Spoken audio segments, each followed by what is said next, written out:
मैं किसान की औलाद हूं, मैं जानता हूं। मैंने जब आपसे पूछा कि गाय का दूध किसने किसने निकाला, तो मैंने भी निकाला ही होगा। मैंने ट्रैक्टर चलाया, बखर चलाया, हल चलाया, बैल गाड़ी जोती। मैं बैलगाड़ी से मंडी में सब्जियां लेके गया।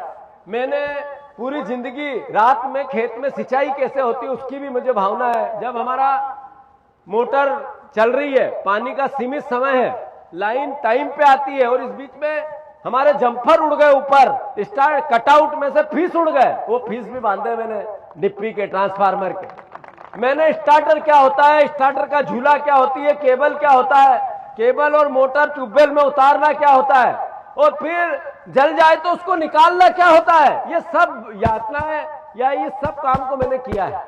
मैं आप सबसे आग्रह करता हूं कि जब हम फसल उगाते हैं तो माँ बाप जैसे बेटे को पालते हैं ऐसे पालते हैं किसान परिवार के लोग। और जब उस फसल को घर में ले जाते हैं और भाव नहीं आते हैं, या उस फसल को घर में ले जाने के पहले ओलावृष्टि हो जाती है, कोई प्रकृति का किसी प्रकार का यातना हो जाती है, तो मौत हो जाती है, घर में एक व्यक्ति मर जाता है, घर का इतना दुख होता है, जानता हूं उस भावना को।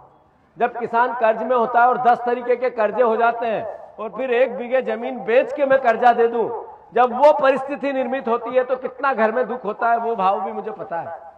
मैं उस भावना को आपकी जानता हूं कि किसान की यातनाओं की कोई किसी प्रकार की कोई परिसीमा ही नहीं है, तो उसको कैसे हम लाभ पहुंचा पाए। इसलिए मैंने कहा कि अगली सरकार बनेगी तो किसकी बनेगी, जोर से बताओ किसकी बनेगी।